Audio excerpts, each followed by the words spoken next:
I'm hopelessly devoted to you. I've had this urge. I don't know where it's come from. I really want to watch Grease. If y'all know if Grease is streaming anywhere, I could just Google that. As a matter of fact, let's Google that and see where is Grease streaming? Where is, everything is so accessible nowadays. Where is Grease streaming?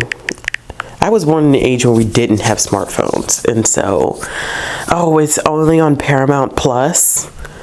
That's trash. Oh, maybe it's on Prime Video. I don't know. We'll see. Okay.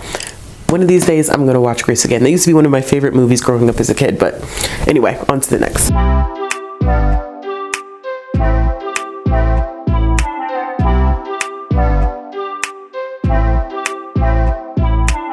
Hey y'all, it's Ashley at Bookishrealm. Welcome back to another video, or welcome if you're new here.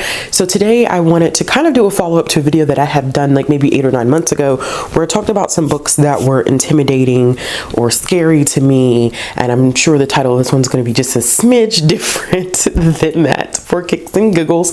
But I wanted to revisit this video not just because, but what I realized is when I was packing up my shelves and everything from the old place and moving here and putting things on the shelf, I was like, ooh, child, you done missed some. There's some books that you really are intimidated by that you did not cover in that video. So I wanted to do this one as a small follow-up to that video. There is one title on this list that I have included that is new, that I have purchased since I've been in this new place. And I purchased it because I'm scared of it. We'll get to it. I will get into the explanation of that. 2 of these I actually have started already and have not gone back to because I just keep panicking every time I try to pick up the book. And then one of them I think I haven't even mentioned on this channel before, and I've had this one for years. Years and years and years and years. I've had it for a very, very long time. So it'll be interesting to kind of talk a little bit about that one. But before we jump into the video and the list, I would like to thank today's sponsor for sponsoring this video, and that is Rose Forever. So if you did not know, Rose Forever is a New York-based rose brand that launched in 2019. They design luxurious rose boxes with natural roses that will last for a year as if being freshly picked. They use natural oils to preserve the roses, and the bouquets are handcrafted by professional flower artisans. All the materials that they use to cover the boxes are vegan, even the pink suede and black velvet. Their preserved roses in special colors like violet, black, royal blue are created through a natural process of pigmentation to keep the rich, intense shade, and are allergen free, which is great because I have not so great allergies, and so this is great. They have an enormous choice of rose colors, box shapes, or materials, so you just have to find your own perfect combination for your interior design. They are inspired by Parisian chic style and have developed multiple design options due to customer and influencer feedback. So this year, Rose Forever is joining the campaign for Breast Cancer Awareness Month. If you did not know, I know constantly in October we talk about all things spooky, but October is also Breast Cancer Awareness Month here in the US. What they are doing on their site is they are decreasing the prices of all of their pink roses, and they are offering those discounts and free shipping all through the month of October. When this video goes up, you will still have time to put in an order at a discounted or reduced price. And what's so cool about this entire campaign is that for every pink bouquet that they sell, they will donate $2 of that to breast cancer research. I think this is phenomenal work that they're doing. A lot of individuals are impacted by breast cancer all the time, whether it is those that have the cancer or family members, friends, support systems. It impacts so many people. Cancer just sucks. I am currently going through an entire situation with a family member that just was diagnosed with cancer, and so I just appreciate them reaching out to me and asking me to do this collaboration with them. I will leave the link to their website down below in the description box below, and also if you use my code Bookishrealm25, you will get $25 off of your order. So everything's already discounted, but then with my additional code you'll get you'll get another $25 off. So it's a great deal that you don't want to miss, and it definitely goes towards support supporting a great initiative and cause. Remember, like I said, all those links will be down in the description box below. So Rose Forever was actually kind enough to allow me to choose one of the pink bouquets to show y'all, and it comes in this beautiful black velvet. It's very, very smooth, y'all. Very, very smooth. This black velvet case with the top on it, and then inside, as you can see, are the roses, which are absolutely gorgeous, y'all. They're so pretty, and I can't believe that these last a year and they smell fantastic. So what I'm going to do is I'm going to be placing this in our downstairs bathroom to give it a nice smell and have a little bit of decor, since it does last an entire year. This is beautiful presentation, and they have such a wide variety of selections for y'all to choose from. So like I said, I know I keep saying it, but do not miss out on this campaign and the discount that I have in the description box below. All right, y'all, so let's go ahead and jump into this video so I can tell you a little bit about these books that intimidate and scare me. All right, so the first one on this list probably would come as no surprise. I think this one intimidates me for a variety of reasons. I've heard that there's a lot of technical aspects of this book, that it has a lot of footnotes. The footnotes should probably give it away to what this book is if you haven't guessed already. And this one seems to be pretty divisive. People either really enjoy it or they just don't like it at all. And that is Babble by R.F. Kuang. Now, I have read an R.F. Kuang book, and that was The Poppy War, and it was an experience. I never say that I enjoy reading The Poppy War because I don't think it's something that you enjoy. It just is an experience and an eye-opener historically. And so I know that people were extremely excited for Babble. People got so many different editions of Babble. I got it because I've heard so many interesting things about it, and I like R.F. Kuang's writing, but I know that this is different, and that there's a lot of technical, a lot of linguistic aspects to this book that some people vibe with and others don't necessarily vibe with. I know that there's magical elements to it, but it definitely touches on translations, colonization, and this is just me this is what I'm assuming from reading the description. I could be so far off from this because I feel like this is a complex work. It scares me simply because of the fact footnotes for some reason just intimidate me, and I don't know if y'all can see. Do you see the length of that footnote? Okay, that's a huge footnote. All right, that's like donkey. That's a beautiful boulder. That's a big boulder. I don't know why I thought of donkey, but I think that with the footnotes and explaining things, I think it can get very technical, especially when you're talking about linguistics. And that frightens me, which is interesting because I wanted to study linguistics when I was in college. And then I realized what it entailed, and I was like, not for me, baby, not for me. I really do think that this is the one that I think I'm just gonna have to dive into, but the divisiveness behind this and how academic I think this has potential to be can be kind of fearful for me. So I don't plan on reading this one this year. I talked to Erica from The Broken Spine, and we both were like, we'll probably hold off on reading this one until next year because I think I have my reading plans kind of set for the rest of the year. And yeah, but Babble, first one on the list. So the next one that I have on this list is not one that I've actually ever talked about before, which is interesting. Like, I've literally never talked about this book on this channel. If I did, it would have been in videos that are no longer public because it would have been like way early on. Let's just put it this way. I feel like I've owned this book since like 2014 or 2015, which is a very, very long time to own a book that you have not read. And that is Vanity Fair by William Makepeace Thackeray. Makepeace Thackeray. Listen, I'm butchering. I'm tearing the man's name up. So for a very long time, I was collecting a lot of these Barnes & Noble classics. I used to be someone who was very interested in reading classics. That came from having a very, very good English teacher when I was in high school for junior and senior year. He made classics enjoyable. Now, do I have some feelings about classics still being used in high school settings, especially secondary settings, which is high school? I don't know why I just said especially secondary, because secondary, it's high school here. But I do really think that I want to go back to reading classics, but being more intentional about the classics that I pick up. This one is one that has always sounded interesting to me. Very, very interesting because it focuses on a character by the name of Becky. Becky is known for being one of the most wicked but also most appealing female characters in literature, and it's about her not wanting to remain in her station of being a governess, so kind of doing whatever she has to do to make it to the top type of situation. And so I think that that sounds interesting, using wit, using sex appeal to make it to the top. Like, that is something that I think would intrigue me. However, I have opened up a page of this book before just to read it out of curiosity. The sentences are so long. I don't know what it is about some classics where like the sentences just essentially feel like they just never end. Like a paragraph is actually just one long fucking sentence. I have so many issues with that. Like it never has worked well with my brain, and it drives me crazy because I'm like, well, when the hell are you going to put a period in here? When are you going to take a break? Because it just sounds like one long run-on sentence. And so this book is notorious for including sentences that are actually just one long sentence that is actually a paragraph long. And I just, for some reason, my mind does not work well with that. And so I think the premise behind this one sounds extremely interesting to me, but I can't get past the long sentence.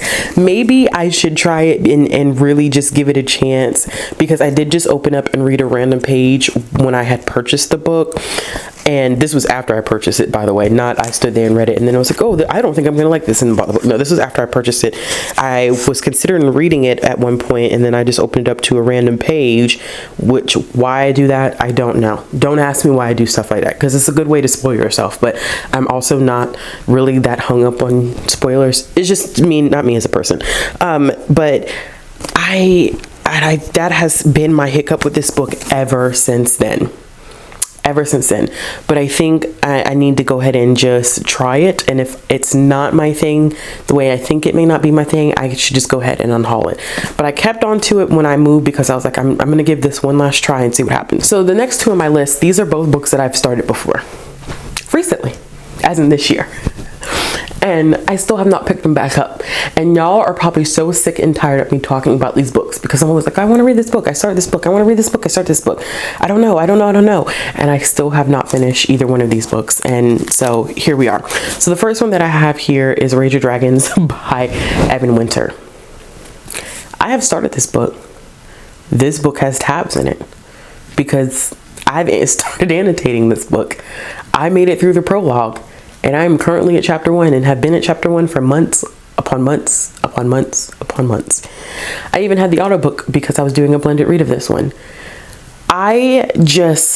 It's something about adult fantasy that intimidates me, because it makes me feel like I'm not capable of doing it. I don't know what that is, because I read some pretty challenging things. I read things that require attention, and I don't know what it is about adult fantasy and sci-fi that makes me feel like I am not competent enough to do it, which is very weird because I've done it before, but it has always been my hiccup. And so I've started this, and I feel like I've enjoyed I thought the prologue of this was wild. I thought it was wild. But I think I second guess myself and I psych myself out, and I'm like, oh, I can't do this. I don't think I'm going to be able to handle this, it's the most fascinating way to process your ability to do something, when like you deep down, you know you can do it, but you just keep psyching yourself out when it comes time to do the actual thing. And that's what happened with this. Like, I started this, I was making good progress. I was like, okay, this is not that bad. And then the more I started thinking about it and getting in my head about it, I was like, oh, I can't do this. I can't handle this. And so here we are. And I have to, at some point, I have to get over that hurdle. I'm not sure how to get over that hurdle, but I'm going to have to get over that hurdle, because I can't keep doing this. Like, this can't keep being a thing. And the next one is y'all are like, Ashley, this is ridiculous. I know it's ridiculous, okay? I'm well aware about how ridiculous this is. I'm actively aware. It is The Fifth Season by N.K. Jemisin. I have started this one, have also started annotating this one, and I have read an N.K. Jemisin book before. So I think the hiccup or the hang up with this one, this particular series, this particular trilogy, is that it is so beloved, and it is written in a perspective that I enjoy but have never really touched in science fiction fantasy. So I think what scares me about the 5th season is that so many people talk about how confusing it is. Like, I read the first book in the Inheritance trilogy and really enjoyed it. I really enjoyed the first book in the Inheritance trilogy. I thought it was well done. It was a 4 or 5 star rating for me. I really enjoyed it. But I also felt like that one for me was a little bit more accessible, where this one is written in second person, and people talk about how like the first 80 pages of this is just relatively confusing, and you just kind of have to go with it. You just kind of have to stick with it, go with it, and just appreciate it for what it is. And so with that being said, I think that just knowing already that I'm going to be confused, I don't like walking into situations where I know that I'm going to be confused. I think that could be the Virgo in me, where like or it could just be a me thing where I need to be prepared. I don't like walking into any situation blind or being confused about something. Like, I need to know what I'm getting myself into, or else I feel like I lose control of the situation. It really is a control thing for me. And I think with this one, I have to let go of that need to have control over the narrative and know exactly what I'm walking into, and just go with the flow. And even if that means being confused for a portion of the book, just working through that confusion and getting to a point where N.K. Jemisin allows me to become more knowledgeable as a reader of this narrative.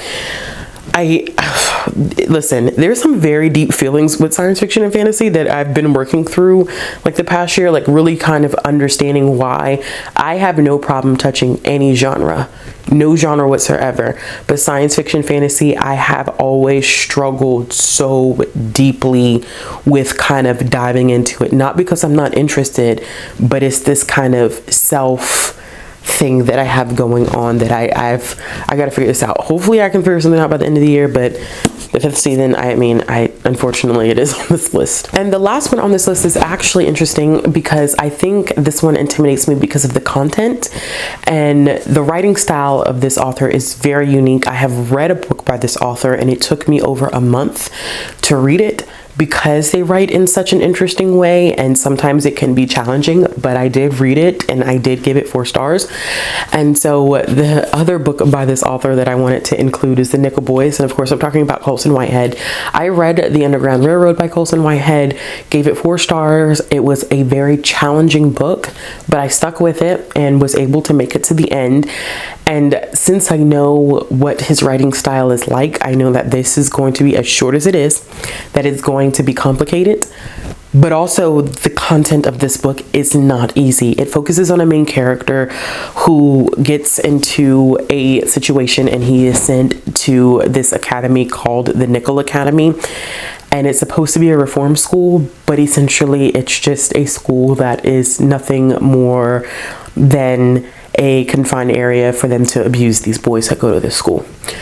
And so the main character tries to maintain some level-headedness in how he really looks up to Dr. King, and how Dr. King would say stuff like, you know, they harm us or whatever the case may be, and we still show them love, or whatever the case. I don't remember the direct quote, but he tries to go in with that mindset, and of course that's not always going to be applicable in this situation. I have a difficult time reading about extremely traumatic, like horrific things that happen to Black people. I struggled with The Yellow Wife. That book was very, although I gave it was a 5-star read for me. I thought it was well written, beautifully done. It was tough. And so this one scares me also because of content. Usually I have a very physical reaction to stuff like this. I had a physical reaction to The Yellow Wife, which kind of put me in a not so great place in terms of just like not like feeling kind of down, like my energy. It's very weird. I don't know how to explain it, but it was draining. It literally drained me, and it didn't help that I had read The Gilded Ones, and also I forget the third book that I had read at the same time as that. it didn't help that a lot of that had to do with, especially like body harm, stuff like that. Just, it physically drains me because I become emotionally drained, and so as a reaction to my emotional draining, I start to physically feel off. And I feel like this is going to be up that same alley, which is why it intimidates me. I believe either won the Pulitzer or the Booker, one of the two. Don't ask me which one.